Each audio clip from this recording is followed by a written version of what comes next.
Cheryl Michalek has a wonderful faith story, and a lot of it centers around her mom. She'll get into that with us, both as a child and an adult child, as she terms it.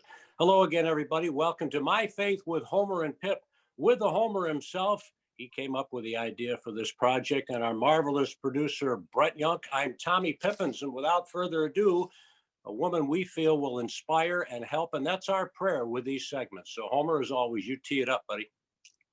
Tommy is the best, and I never want to know anything about the story because I'm always fascinated, and I know it's going to be the same place with you, Cheryl, going to the same place. But my fascination personally is always, where do you start? Somebody asks you about your faith. It's clearly very important, and you get to decide where you think you should begin that story.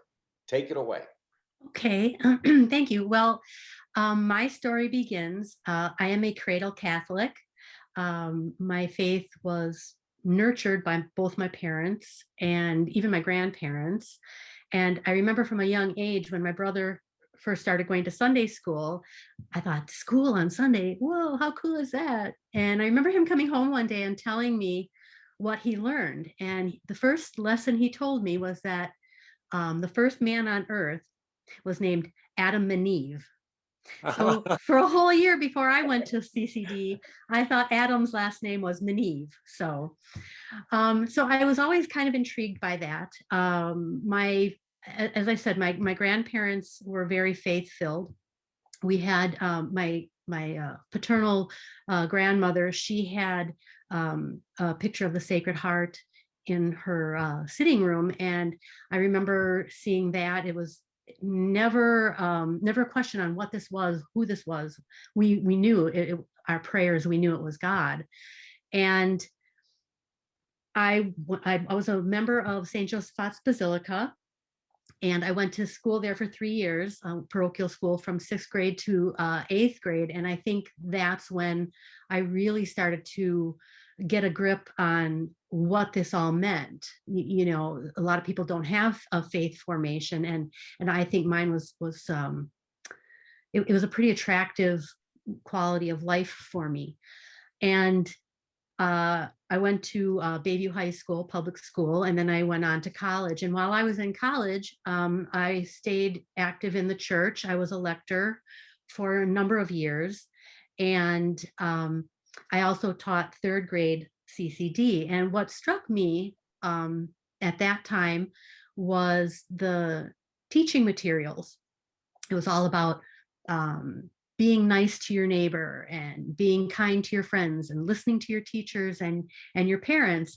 And I remember thinking, here I am in college, I'm thinking I'm teaching these children. I can't teach them what I don't practice.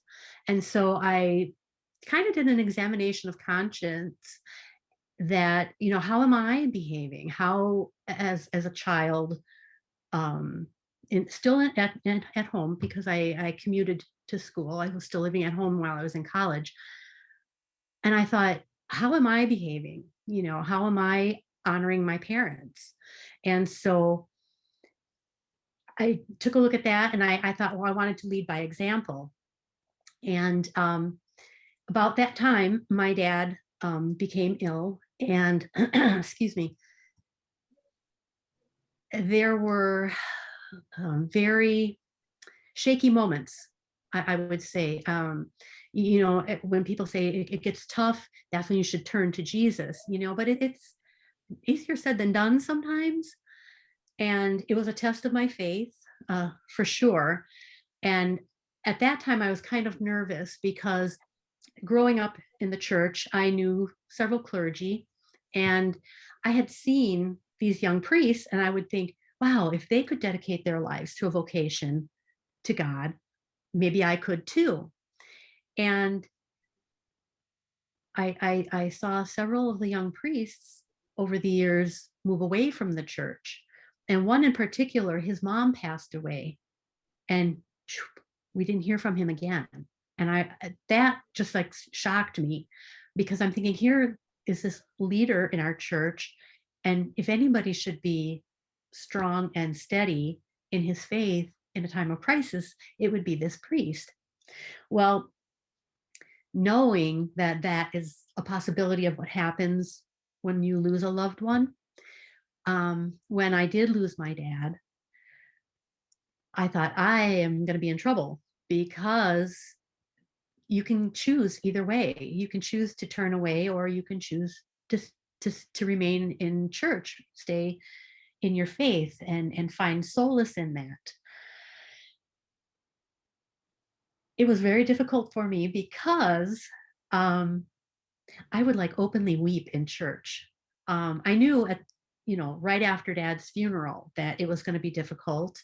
Um, the I didn't realize that it was going to go on for a long time. And it was kind of embarrassing because, I mean, when you go to mass, people say they don't get a lot out of mass, but it's not what you get out of it, it's what you put into it. And if you put your heart into it, you're going to get some kind of emotional reaction. And putting my heart into it, I was getting severe emotional reactions. And yeah, it what I would call, I didn't know it at the time. I didn't know what it was called at the time. I know the term now, which is the dark night of the soul, which is a phrase taught by Saint John of the Cross. And what that is a spiritual crisis. And it can last from, a few hours when you're feeling down and depressed because you're having a rough day, to, several years if you're dealing with a situation, a family situation, a sick loved one, or even a situation at work that you have no control over, but you have to find your grace and strength somewhere, and you turn to God, but you're really not connecting, you're really not feeling that. It's not that God's not there, it's just that your connection, there's something haywire, and you're not quite able to connect back.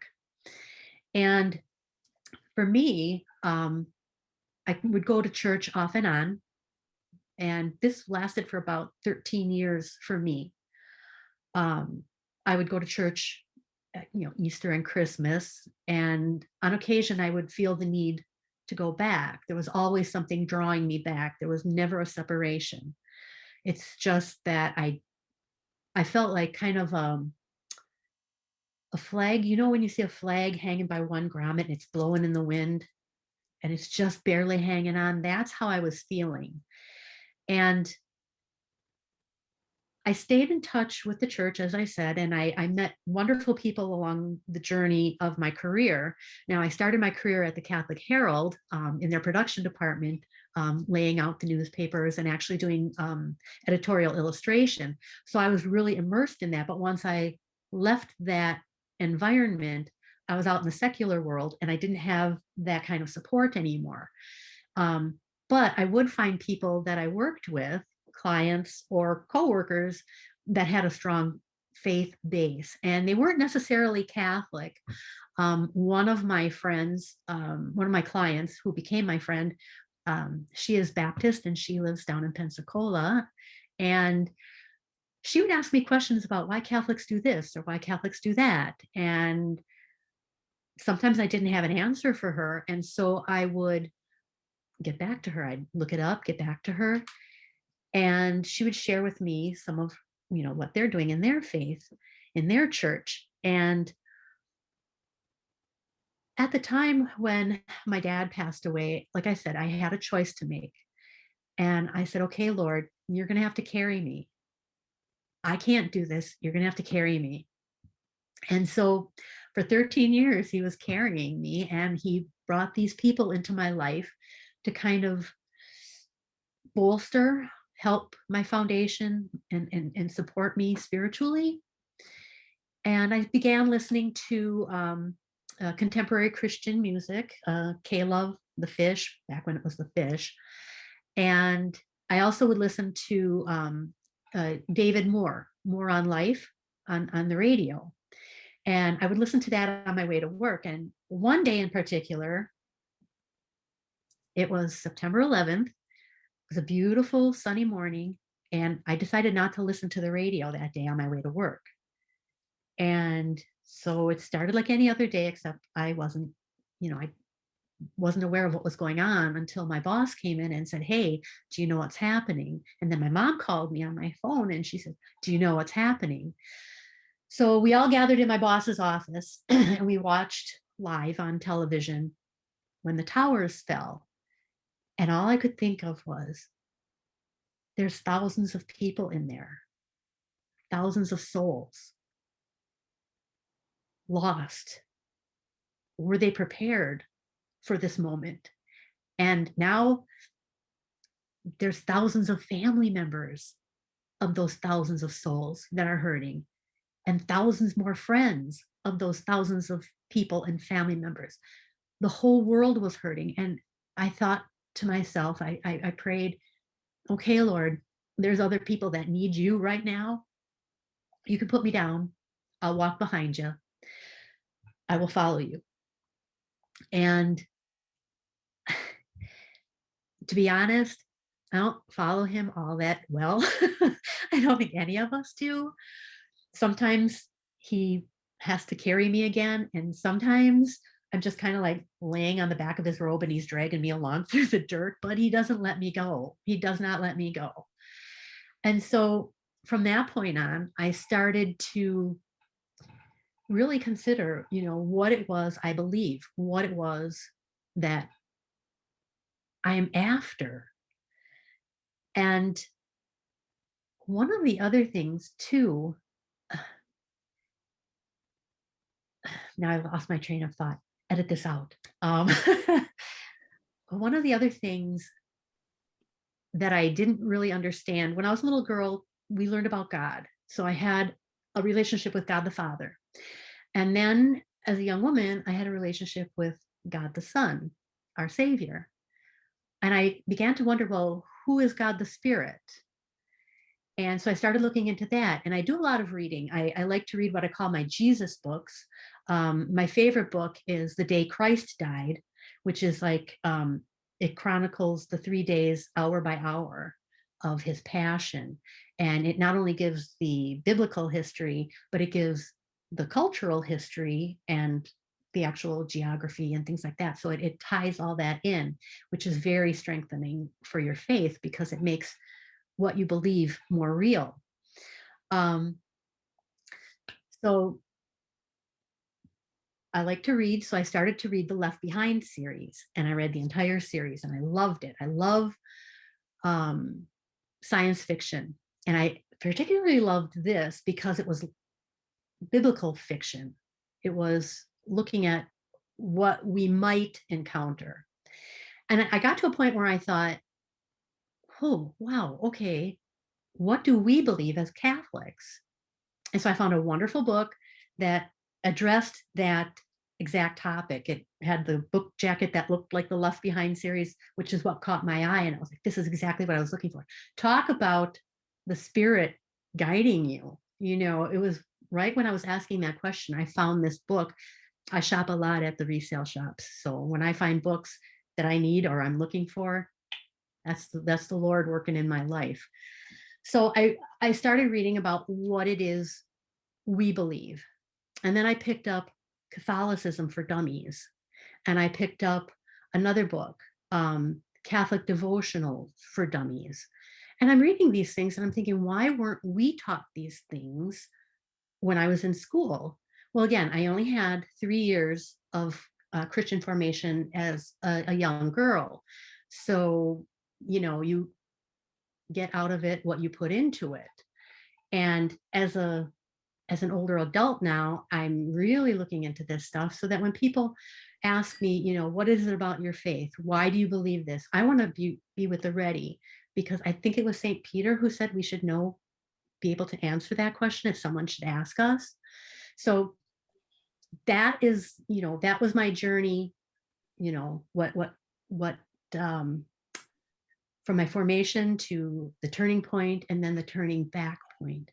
And since that, I think my relationship with the Lord has blossomed. The more I learn, the more I hunger and thirst to learn and share. And you got to learn when it's appropriate to share your faith. Some people don't want to hear it, but other people, if they ask questions, they're opening that door, they're opening that window. And, it's not our job to convert people, but it's our job to at least introduce them to the faith, be an Easter people, a joyful people, and let them say, wow, that person's Catholic. I want to look more into that. Again, it's not our job to convert people. It's our job to introduce people to the Lord, and He converts their hearts. He changes their hearts. And When you find someone you think is open, what's the first thing you tell them? What's the most important thing, or where you want to start? Well, where I want to start is, what do they think? What are their beliefs about God? What is their relationship? What is their standing? Because they may have a deeper understanding than than what shows on the surface. We're called to live our lives as Christians openly, so that they know us by our love. But some people don't. They're afraid to do that. And if they start asking questions, then I'll be like, well, where are you at? And what's first on your list? First on my list? Yes. Oh, what's the strongest? I always ask, and people hear this, go, Homer's asking the same, but where you feel closest to God? But what's at the greatest thing, or for you, I think the strongest thing, because you've done a great job, is what I say is the humanity of Christianity. Like, there are all these different things that occur, different levels you're at, but there's something clearly at the top of your list in your relationship with God. Oh, I would have to say the Holy Family.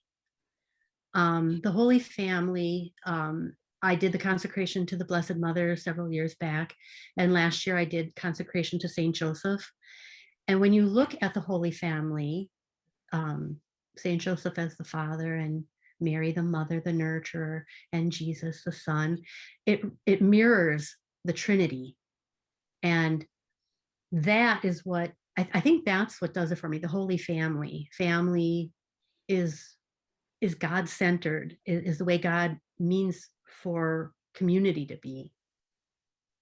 And throughout your life, you mentioned these times where you wavered, but what was it that kept you strong? We have stories of people that lose it. You mentioned the priest, but deep down, it seems like you never lost it. There was something there. What was it? Fear. Honestly, when Jesus asked the disciples, do you want to leave me too? And Peter said, Lord, where would we go? Who would we turn to? And I was afraid of being lost, and I felt lost. But like I said, Jesus carried me the whole time. It's just I couldn't feel it. And again, it was that spiritual crisis that we all experience, and at different degrees in different parts of our life. And Mother Teresa, she herself experienced it for almost her entire life.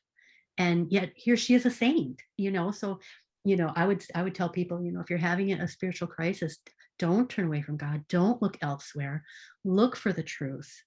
Stick with the truth. Keep digging, because our Catholic faith isn't just going to church 1 hour a week and then you're done. No, at the end of Mass, the priest says, go and serve the Lord. And we're supposed to take Jesus to other people. And, we're not necessarily supposed to say, bless you and all that stuff, but show in our actions. And that's what I've always tried to do. But for me, when my faith would waver, it was fear of losing God. I'm curious to turn it to Tommy, because he selects your people he makes a part of my faith, and I want to see what he does next, because I've always believed that one of God's greatest strengths, and maybe his greatest, is the ability to give peace of mind to people. And he gave it to you, but it took 13 years. And I never thought anyone would say, yeah, it was 9/11. But how he does it is different for every person. But it took that long. And am I correct in saying that created a peace of mind with your father's death that was very difficult, or it wouldn't have taken that long? I'm not sure one of the worst pieces of advice someone gave me when my father died was that go ahead and be angry at God because he can take it. He's big enough, he can take it. Encouraging anyone to be angry for any reason, even especially at God, is just wrong because anger, there's righteous anger, and you should be angry when there's injustice in the world. Fine. But to turn away from God and turn away from the truth because you're angry, that's never right. So that was the worst piece of advice I got. And I, God is our Father. He gives us what we need, He gives us good things. But sometimes, He's going to say no to us. And He knows the reason. And so we have to accept that, learn to accept that. And my dad was a great guy. He really was. He set the standard high for dads and husbands and stuff, And why wouldn't the Lord take him home? Who wouldn't want to be with him? Yeah, we miss him. And yeah, it's been hard and it's been tough. But I was never angry at God for taking him because I know my dad prepared me for adulthood and possibly for the next phase of life, which would be my mom and I, primarily being sole companions, which was awesome because she went from being my mom to being my best friend. And it was so wonderful. Oh my gosh, we would go out dancing together. We would take road trips together. This past weekend, we went up to Champion, Wisconsin to the Marian Shrine, Our Lady of Good Help. So we went up for the day there and it was wonderful. And so we do these things together and we have an understanding and we're there for each other. Do we get along all the time? No. Who does?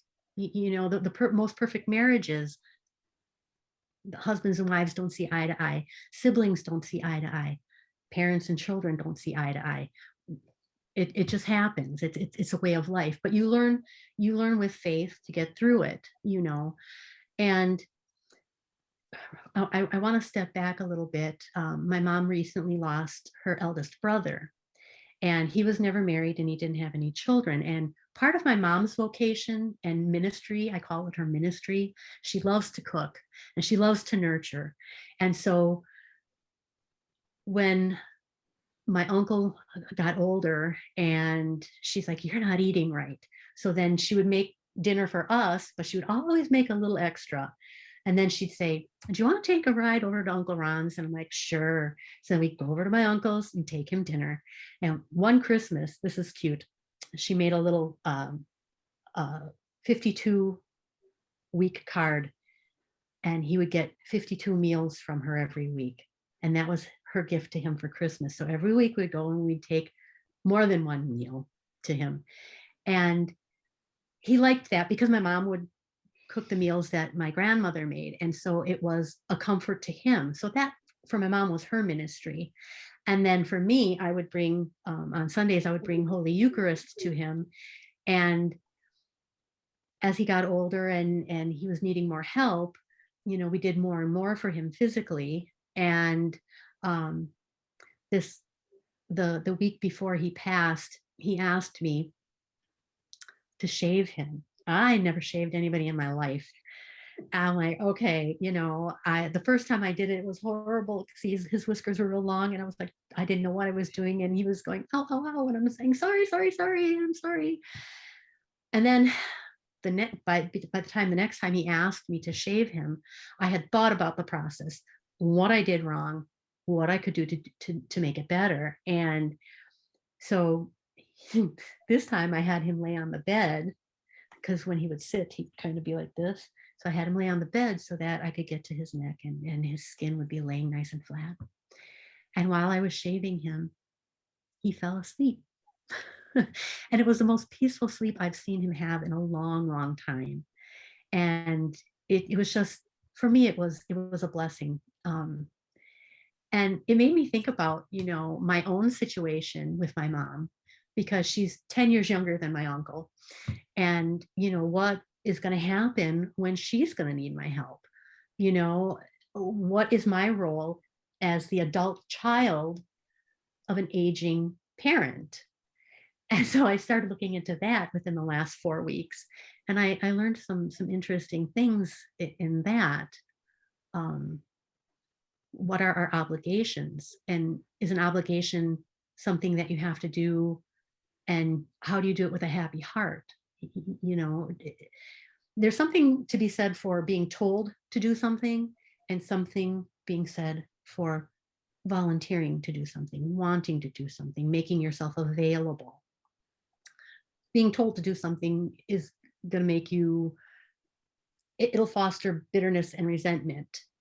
And so I don't want to go down that road. I'm choosing to make myself available. I'm choosing to learn how to be not just a companion and a good friend to my mom, but the caretaker she's going to need when she needs it. Um, yeah, I've seen too many people in the last several years at assisted living places that, you know, they're sitting in the hall by themselves, and you know, you say hello to them and they say, my daughter lives 4 blocks away and she doesn't come visit me. And it's like, what?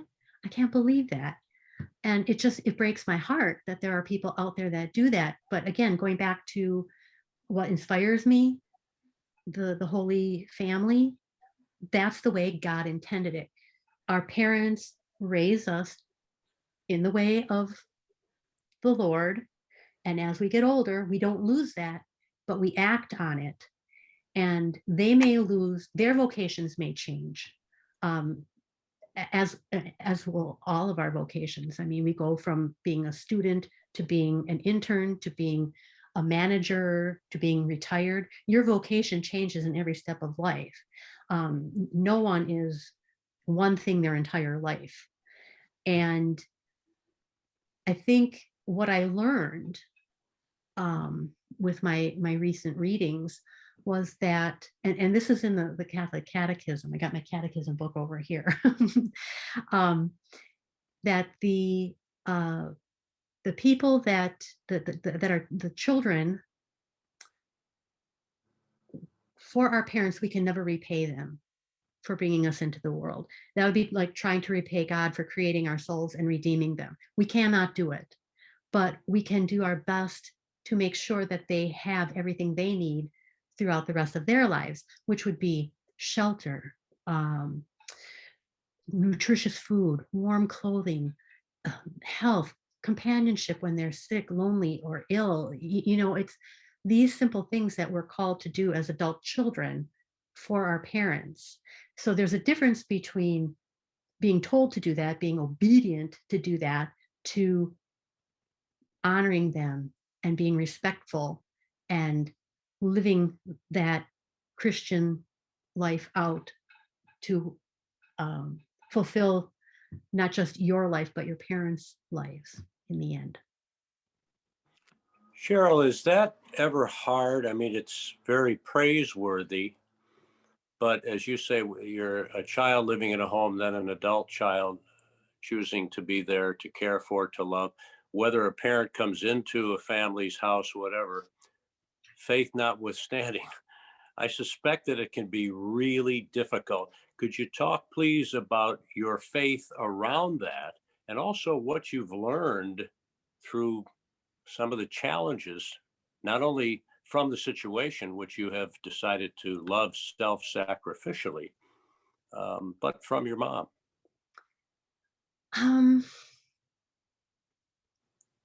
to say that it's easy, no, it's not. It is difficult sometimes, because there are sometimes that there are things that you'd like to do, places you'd like to go, but you just can't. And some people are probably in a situation where they're the sole caregiver for their parent, and people say, well, you need to be happy, you need to, you know, take care of yourself, and you know, think about your health. There's an element, a lot of prayer goes into it, a lot of God's grace. Um, I think, again, learning from my mom, uh, the way she, first of all, took care of my dad in his last days.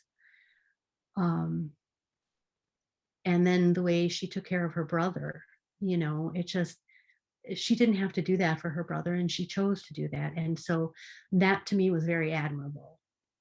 I just And wanted, I just Mhm. wanted to add one thing, that when you look at this, I want you to notice the smile on your face when you mention your dad. There it is again. You have a nice smile, but you have a nice smile and you have a dad smile. Yeah, Um, dad's little girl. Whatever it is, Tommy, you can take it, but I didn't know I'd get to smile again. But there, you got two smiles. Yeah, I agree, 110%. Cheryl Michalek, our guest on My Faith with Homer and Pip, you talked about those dark nights of the soul.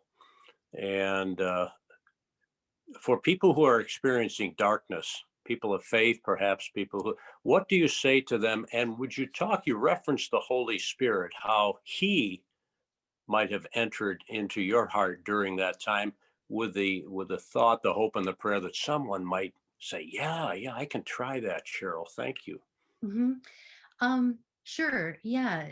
Like I said, when you go through those dark periods, when you're going through the darkness, don't just stop at one person, because the answer might come from an unusual source.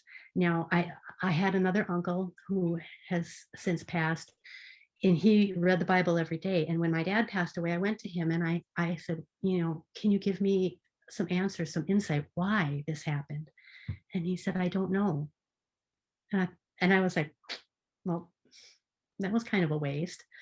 But then I was with a cousin and I told her, I said, I did not want to go to sleep. She came the day my dad died, she came to the house. And I said, I'm afraid to go to sleep. And she said, why? And I said, because when I go to sleep, it's going to be another day away from my dad. And she said,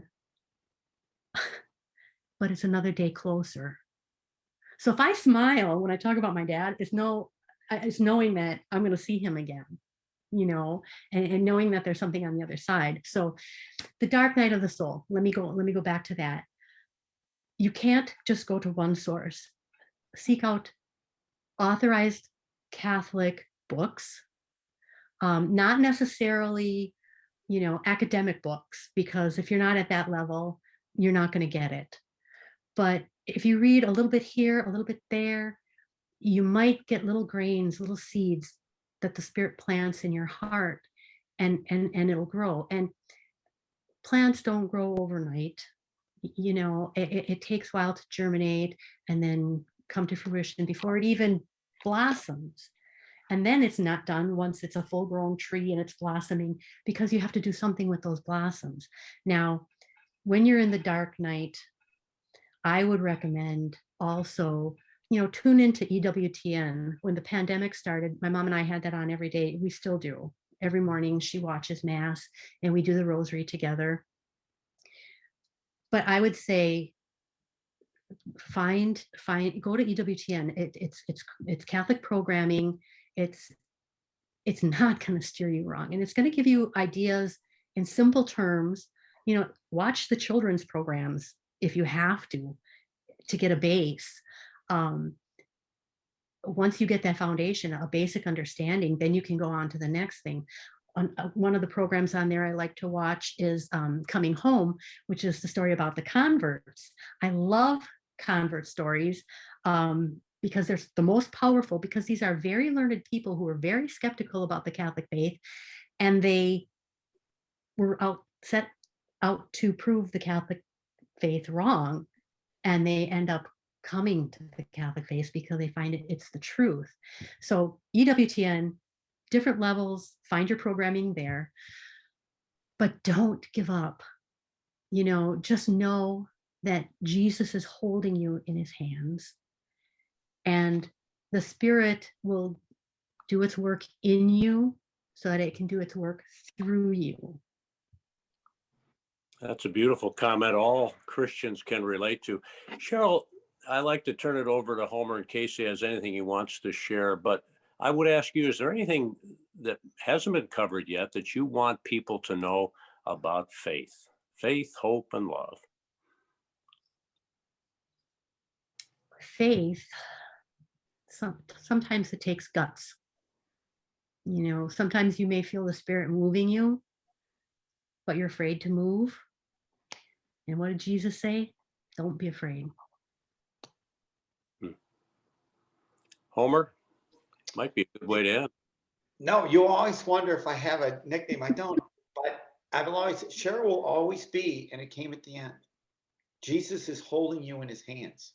Always. I mean, does that not help everyone at every time? I'm thinking, like, when we do these My Faith, I always think, what's number one? My number one is God loves you so much you can't comprehend. And I think, but I really like right up there, no, every second of every day, Jesus is holding you in his hands. That's pretty good too. Thanks, Cheryl. I'm going to use that motto. Yeah, and you may see it on one of Homer's t-shirts coming soon. Cheryl Michalek, you've been wonderful. Such a blessing. Thank you for giving your time, your talents, and sharing your faith. I'd like to think by God's grace, you have touched people and will once this is posted from our marvelous producer, Brent Young. So thanks again, and God bless you and your mother as well, and certainly your endeavors going forward for the Lord. Thank you. And again, thank you for inviting me. This has been such a blessing. It was a wonderful morning. Well, the Holy Spirit was right there by your side as always, and as you holding your hand. So thank you again. Thank you, Homer. Thank you, Brent. This has been My Faith with Homer and Pip. I'm Tommy Pippins. If you have an idea for a guest, please feel free to email me, pippinstom@yahoo.com, P-I-P-I-N as in Nancy, E-S, pippinstom@yahoo.com. Until next time, thank you, everybody. God's blessings. And once again, what does Jesus do, Cheryl Michalek? He holds you in his hands. Always. Always.